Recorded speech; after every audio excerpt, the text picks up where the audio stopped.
Well, good morning. It's Saturday the 18th, and it's a grey day. It's early still. I've literally just arose and delivered some breakfast to Mikey, and I've just had a cup of coffee. Richie's at work. She got up early this morning, and I had to take her into the hospital. So we are bright and breezy for a Saturday morning. I intended having a little bit of a lie-in, but I sent out a report from an American reporter, MSNBC, this morning, because it was probably one of the best reports I've seen on coronavirus from the beginning. It captured the concerns quite well.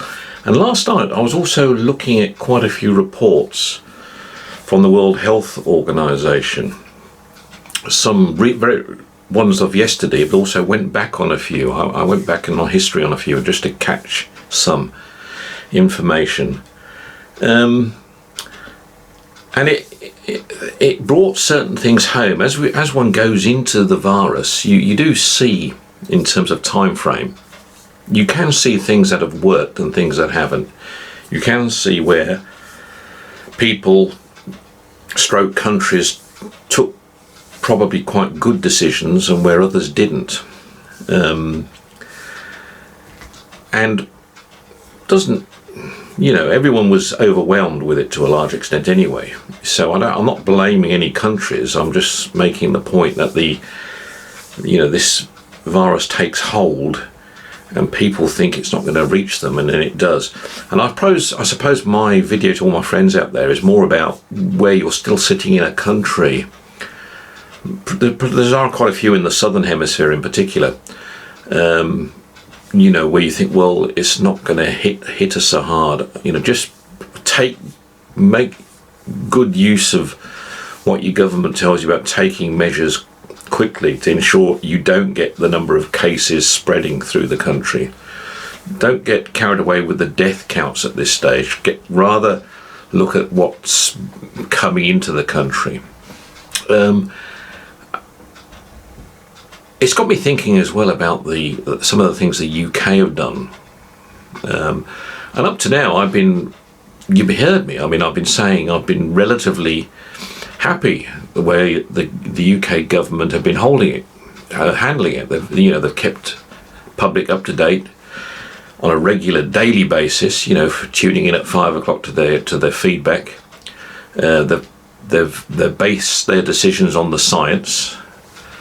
They've got the best scientific brains and medical brains around them making these decisions, and you sort of say, yeah, well, you listen to them and what they say makes sense, and you follow the graphs as they're going through. And yes, we've certainly been hit hard, and we've had some problems. There's no doubt about it. We've had problems with the protective equipment for our front line staff. We've had problems with testing, and we've probably had problems with reacting to things quickly, like this problem in nursing homes, which I see the American USA have also got a similar problem. So yes, there has been some reaction to things. I think our first focus was trying to get ventilators sufficiently in place and suppressing the virus to ensure the NHS doesn't get overcome. Well, I think that we have achieved. We haven't had the same problems in Italy right in the beginning, with hospitals being totally overwhelmed and people being stuck in tents and corridors and other places, dying for breath, for their last breath, gasping. We haven't had that situation to any large extent. But what we have had, and it concerned me, and Richie was telling me about it this morning. There's a Filipino nurse, for example, male guy, who got the symptoms of the virus, So he had to go home and self-isolate, and because he was at home on his own, he didn't have anybody else. His family are all overseas, basically. He had the symptoms, so he self-isolated. He phoned his boss at the hospital to say he's not feeling so good, and their advice to him was, well, dial 111 and they'll take you through the process. And apparently, one of his family phoned to say, no, that's not right, we haven't heard from him for a few days. And eventually the police went to his home and found him dead. And it sort of says to me, well, yeah, but that's going to happen with a lot of cases. People who are going to self-isolate, who live alone, they might reach the stage where they just don't have time to get emergency services there if they do in fact need them. And that's part of our process of, if you are finding you've got symptoms, suspected symptoms, get yourself off at home and lock yourself up. Don't let it come out and let it pass. And because bear in mind, we're talking about a disease which 80% of people just have a mild form of the disease. Not everyone's going to end up in hospital, very few. But because it's such a pandemic, because it is spreading so fast throughout the population, it still means large numbers are going to arrive at hospitals if it's not managed this way. So that process of isolation does concern me a little bit. How have we managed that well? The other area that I concern myself with is a little bit at these airports. We're one of the few countries now in the world that is still letting people come into the country, and we've got something like 15,000 people flying into the country every day still. Despite there's no air traffic like there was, obviously, but there's still some scheduled flights out there, and we've still got 15,000 people a day flying into the UK from various parts of the world. When they get to a UK airport, they're not tested, they're not put into quarantine for any period of time, they're just checked through in the normal way, and they have to then follow the advice of the rest of the population, which is stay at home, which is what we're all doing. That's why our medical and science experts have said, there's no point in having tests or anything done at the airports. And I remember when it was first came into that second phase, where they were saying that, you can't do a proper test at an airport. You can take a temperature, yes, but other than quarantine, you can't do anything else. When we were in the first phase of this epidemic, when we knew there were people coming back from China or coming from Italy, we were putting people into quarantine for 2 weeks. So we were taking a sort of a focused effort. But the argument is from our science that because the disease is now spread across the country, there is no need to do anything at the airports. And I'm sort of saying, but if there's 15,000 people coming in, and potentially 15,000 people coming in every day who are at risk to carrying the disease, surely we should at least eliminate that risk by quarantine, if nothing else. Other countries are doing it. So why shouldn't we? I mean,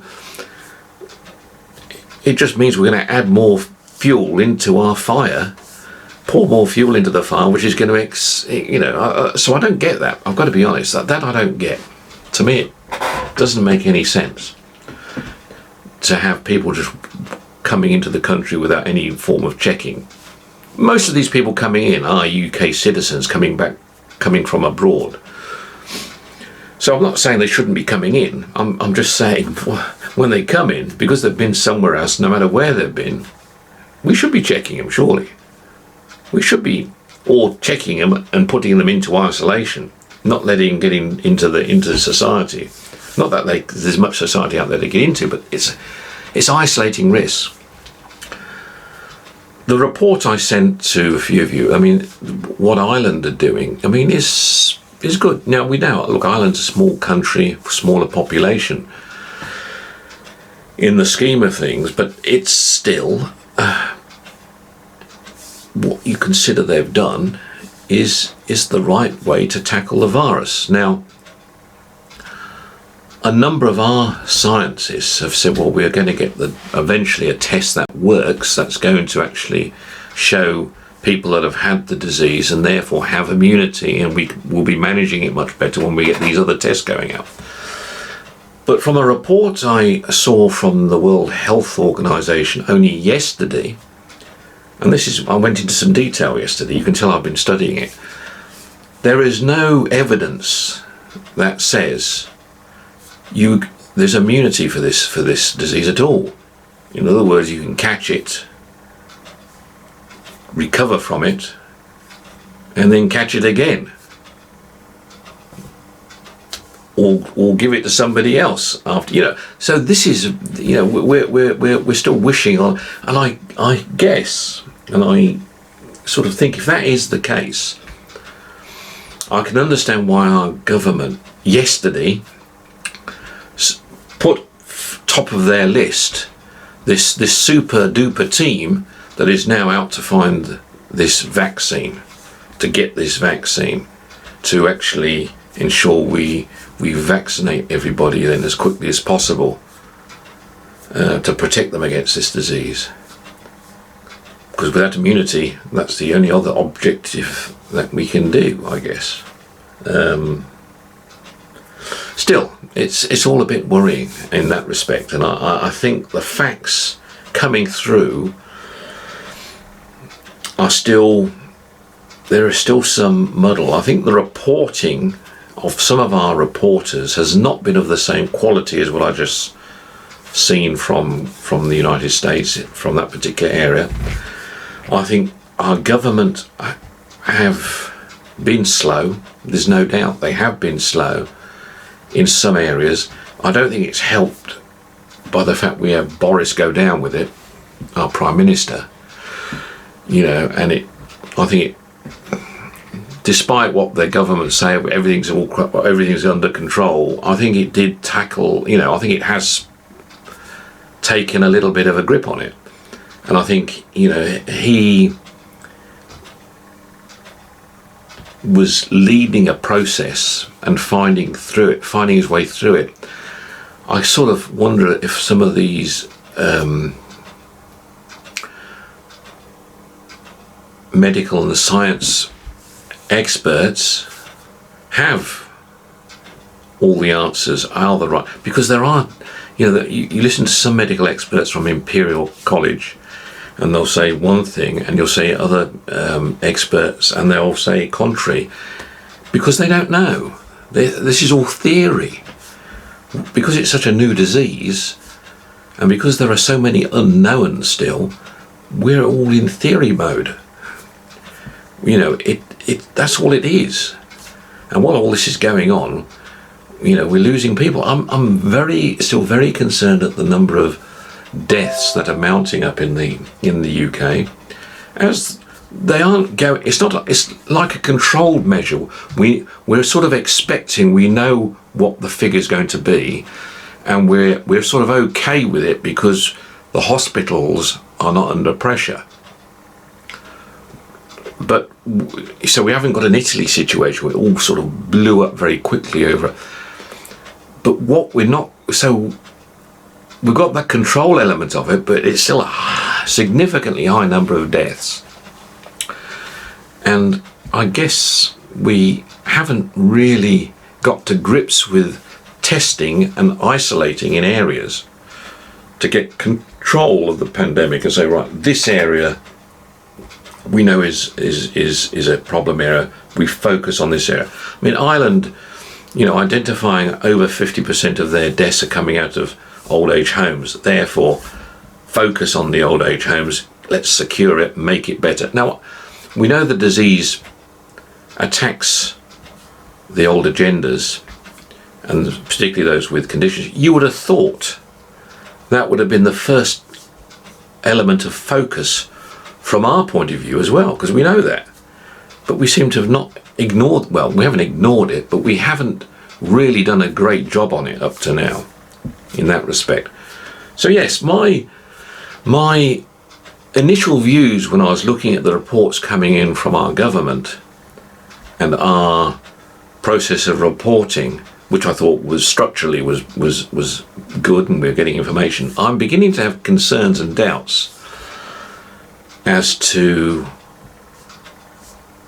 how they're dealing with this. And is there too much following theory and probably what the focus should be more on at the moment is really going out to save these lives by stopping this thing spreading and focusing on the areas of high risk in a much sharper way than what we're doing. Staying at home and washing your hands, yes, that is very important, but beyond that, I think we've been a little bit loose. Talk to you again soon. Bye bye.